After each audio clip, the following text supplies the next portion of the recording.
Video is going to be looks versus the web. See, I did one when it came to money. I did one when it came to the skills. But there's some men that think if they just can use the power of the internet to promote themselves, they can get laid and have sex with beautiful, attractive women.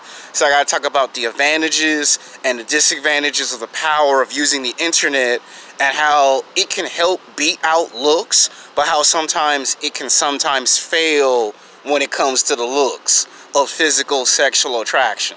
So it's a compare and contrast video, because each video in the series is supposed to explain why different things are supposed to help go with the sexual attraction. It ain't just money, looks, and status. There's other factors that contribute to it. And some YouTubers leave out certain stuff intentionally on purpose so they can mislead and misdirect certain viewers when they watch videos. I'm not saying I'm any better. I'm just trying to explain to you where the problems and the complications come in. Now let's look at the web. See, a lot of men talk shit on the internet to black women, white women, Mexican women, because they're sexually frustrated, and a lot of these men are not physically sexually attractive to the opposite sex. So when you go 7 days a week, 24 hours a day, 365 days a year bitching and complaining that women don't pay no attention to you, is because there's lots of competition in the real world. You know, if a guy plays basketball, that is enough for a woman to look at him, because playing basketball is his identity. It is his status. So she's going to pay attention to him. He doesn't have to open his mouth and say, I play basketball. If he plays football, he ain't got to open his mouth and say, I play football, because she's going to see it. Now, let's use a job as a prime example when it comes to that. Jobs, a lot of times, depending on what you get, may be the thing that helps you or hurts you. You know how they say in sports, this can make your career or this can break your career? Well, think of jobs as an example, like a security job, right? If you're a security guard, most definitely people are going to disrespect you because they see that you don't have no gun, you don't have no handcuffs, you don't have no badge, you don't have no pepper spray, you don't have no taser. So they're like, you're low-level security that just watches the area, you know, 5 days a week, you know, 365 days a year, 24 hours a day. You're just a security guard that just watches a building. And women don't find that physically sexually attractive. The only women that find you being a security guard as an authority figure is women you don't find physically sexually attractive. You know, you get women that's 200 pounds, 300 pounds, 400 pounds, that they think it's cute that you're a security guard. So you get all these fat women trying to pay you attention. Then you get women who are old enough to be your mother or grandmother. You get women with kids. Then you get these women that are not exactly beautiful, but they're ugly. And you're scratching your head like, why I keep getting all the women that I don't find physically sexually attractive? It's because your job as a security guard, without the gun and without the badge, it lowers your status value. Whenever they say sexual v market, they're talking about how high or how low your value is to the opposite sex. So whether you're trying to get the attention of black women, white women, Mexican women, Asian women, women from foreign countries, women that's mixed, doesn't matter if you're trying to go after women from the ages of 18 to 29, the problem is it depends on your job. Your job, when they say what's your job title, what they mean to say is your status. Do you have high value or low value? Now let's use another job that represents power and makes a woman talk to a man without having to say, this is my job, this is my job. Being a police officer, right? Being a police officer is an authority figure. They're in to enforce the law. That comes with a lot of power, to the point where a woman will walk up on a police officer and say, oh, he's a police officer. So he gets more respect and more credit because he's a police officer. They see the gun, they see the badge, they see the taser, the pepper spray, the nightstick. They know he makes $40,000 a year. He's making $40,000. Sometimes if he gets a raise, it might be $60,000 or $70,000. Of course, government takes half, but they know he's making a lot of money. They know he's putting his life in danger. He's putting his life in risk so he can be an undercover cop. So if you're a police officer or an FBI agent, you got high status. Hell, if you work for the government and you work for the CIA, that's high-level status. So if you're a police officer, an FBI agent, a CIA operative, that's high-status jobs. Those are no longer jobs, they're now careers. If you are a manager, that brings some level of status to where people know that you're the man with the plan. Same thing if you're a firefighter. There are some women that find firefighters physically, sexually attractive. Because, again, you're putting your life in danger. You're putting your life on the line. So there's a reason for a woman to take your job title, your status, very serious.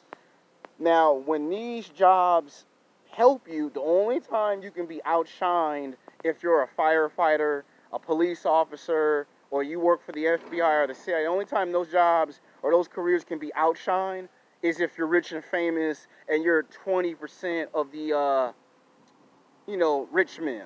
That's when you can be outshined. So if a basketball player show up, only then nobody listens to the police officer. If a football player show up, nobody listens to the firefighter. Now, if you bring in somebody like a governor or a senator, nobody listens to the FBI and the CIA because they have even higher level of status. Now, you might say, what does this have to do with the internet? Well, a lot of men think that if they get a YouTube channel, that this is to promote them to get women's attention. Now, the strongest advantage you got is the more subscribers and the more numbers, the more views you have, the more people respect you, the more people like you. The less subscribers and the less views, the less people respect you. Now, if you ain't got no subscribers and no views, no one respects you. And sometimes this can hurt you. You can put up 15 YouTube videos in 9 months, and in 9 months, nobody watches those videos. Then maybe 2 years later, you probably got 5 subscribers and only 50 views, and that's as far as you go. And then maybe 7 years later, you probably got 100 subscribers and anywhere between 100 to like almost 700 views. So it all depends on your work ethic. The more work you put into your YouTube channel, the more people are going to comment in the comment section. Sometimes you get good comments, sometimes you get bad comments. Now, YouTube can bring you some status, but that doesn't mean everyone's going to watch your videos. That doesn't mean everyone's going to like your videos. That doesn't mean everyone's going to take a liking to your videos. There are days where I make videos, some people like my videos, some people hate my videos. Some people go, he knows what he's talking about, and some people go, he don't know what the hell he's talking about. It's like it's 50-50. Now, you might get women who watch YouTube videos, but to make them watch your videos, it goes back to the golden rule. You got to have a lot of subscribers and a lot of views. Now, you could be talking dog shit about women. You could be talking about how women are bitches and hoes, how they're rude and disrespectful. And some women will watch your YouTube channel even though you're talking shit about the opposite sex. Because to her, YouTube means you have some type of status for her to pay attention. So when guys start messing with Facebook, Twitter, Instagram, Snapchat, or whatever you call it, that is to get the attention of beautiful, attractive women from the ages of 18 to 29. You're trying to get the attention of a girl that's 18, 19, 20, 21 years old, 22, 23. That's whose attention you're trying to get. You're not trying to get some mother or grandmother's attention. You're trying to get women that you find physically, sexually attractive. All the young women that blew you off and ignored you in high school and college, they all have Facebooks. They all have Twitters. They all have Instagrams. And when you be trying to go on these social media pages and trying to get seen and get heard, you have to promote yourself. See, YouTube and Facebook is to promote yourself. So, can you get laid by using the internet? The answer is yes. Like, there's a 60 to like maybe 75, maybe on your best day, 80% chance you might get laid. But like all I say in my other videos, don't be shocked or surprised that the women you get are not physically sexually attractive to your liking. You might get some women fat and out of shape. You might get some women that's 200 pounds, 300 pounds, 400 pounds. They give up the ass because they've seen your YouTube videos. And you'll be like, what the hell? I got all these views, all these subscribers, and all I get is fat women talking to me? Or I get somebody's mother or grandmother talking to me. And it all depends on what you put on the internet. If all you do is make videos about sports, you're going to get people that love sports. If you talk about music, all you're going to get is people that talk about music. If you talk about movie reviews, then all you're going to get is people that talk about movie reviews. So it all depends on what you put on your channel. Like, the difference between a talented YouTube content creator and a boring YouTube content creator is that if you talk about the same thing for 9 months, at some point people are going to get sick and tired of it and want you to change up your content and talk about something else different. Then the ones that mix it in like I do, I'll talk about basketball, football, sports, fitness, sex, life. I'll try to change it up and try to make it fun and exciting. Sometimes I might do voice impersonations of certain animated characters, or I might make fun of some movie characters to try to make you laugh and fall out your damn chair.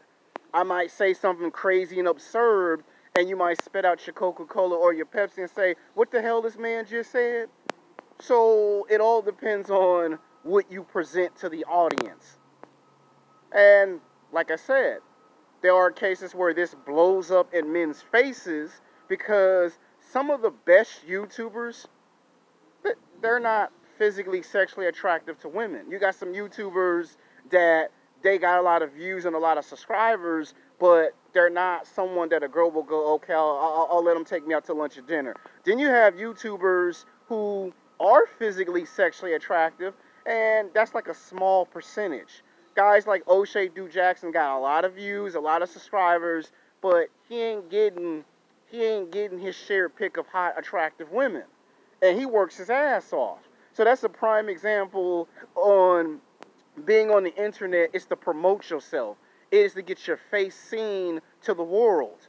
And sometimes that can work against you. Because, you might have people at work who might see your videos, and if they don't like you talking shit, then you might get confronted face to face, and that might be grounds for a fight. So that's why I said that can work against you. They see your videos, they get very critical of your videos because you might be talking about them. Like, you might say, well, this girl blew me off at work, and she is not stupid. She can put two together and go, oh, he's describing me because I'm the one that rejected him at work. I'm the one that had him in the H&R's office 3 to 5 times because he made me feel uncomfortable. So now you got a situation where you make videos, you express how you feel in a good way and a bad way, but you're talking about the girl that rejected you at work or at school, and she accidentally comes across your YouTube video. Yeah, now you got a problem. And that's why I advise you not to show your videos to all your coworkers, because just because they like your videos, that doesn't mean everyone likes your videos. Managers, supervisors, they can get pissed off if you talk about how you can't stand them at work, and they'll go, oh, so that's what you think about me at work. You think I'm an asshole, you think I'm a jerk, okay. And then they'll start fucking with your hours, start fucking with your money, and then you have a case of, I'm going to make your life a living hell because you talking shit about me on YouTube because I'm a manager, or I'm an assistant manager, or I'm a supervisor, or I'm an assistant supervisor, or I'm a team leader, so you don't like me, so you talk shit about me on the internet, or you talk about me on Facebook. Okay, all right, I got you. So that sometimes can blow up in your face, and instead of working to help you get laid, it makes it harder for you to get laid. So some YouTubers can get away with using the internet, and some, it just don't work. And that's the advantages and the disadvantages of trying to use your jobs as status. So when I put this in the description, I have to put looks versus the web versus your job. Because some men will try to use, I'm a police officer, I'm a firefighter, I work for the FBI, I work for the CIA. They'll try to use them type of jobs to get laid. And you see police officers, they be getting them some pussy. Don't be thinking police officers don't be getting no action. They get more action than the average man. Firefighters, they get more ass than the average man.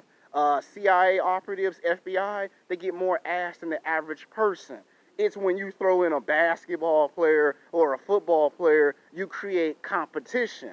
Same thing on the internet. A lot of guys be thinking if I just make a YouTube channel, I'm going to get all the hoes, and instead of getting the women that they like, they get women that they don't like. They be get some grandmas hollering at them. They be like, what the hell? So YouTube, Facebook, and Twitter and Instagram can help you. The problem is it doesn't always go the way you think it goes, which goes back to the looks. Once again, looks win because if you're physically sexually attractive, what a woman is trying to do is make you have everything. That means a woman wants you to have the money, the looks, the status. Like the sex game, right? I already made a video about how you gotta learn how to have sex. Some guys will say, well, my sex game is good. And then guess what? You gotta have all of it. That's why I said, even sometimes the internet can fail. Because if a girl look at your video, and then she look at another YouTuber video that has 25 subscribers and almost 50 million views or some shit like that, well, she ain't gonna watch your YouTube videos no more. So you have to understand that it's 50-50 on the internet. By the end of the day, the looks can beat out the internet because if a woman think you look good, then you ain't got to worry about nothing else. So you understand why I say it's going to be looks versus the web versus the jobs. So basically I'm making where this one would fight two other entities. And you see what it should be is you should use your looks, your status, your money, and your job title and your skills, combine all of them together. That will make you more valuable and you will attract more women if you put it all together. If you take all the pieces of the puzzle and you put them all together, take all of them together, you will make yourself so different from the rest of the men that that woman will always gravitate towards you because you have everything. Money, looks, status, career, you're on the internet. If you market yourself like this, you design clothes, you make yourself so marketable to the point where can't nobody stop you, and then that's going to make women look at you. Then women will have a reason to watch your videos. There are stories of guys who make videos, and then all of a sudden, the same woman that rejected him 5 years later, or 7 or 8 or 9 years later, finds out he has a YouTube channel, and she goes, so I hear you talk shit on the internet. And that guy will try to play it off and laugh, and then it'll come to find out she find that man physically, sexually attractive. But like I said, it's 50-50. That doesn't mean you're going to always get some ass because you got a YouTube channel. Sometimes when people see your videos, they can just look at you and say, oh man, I think this man look gay.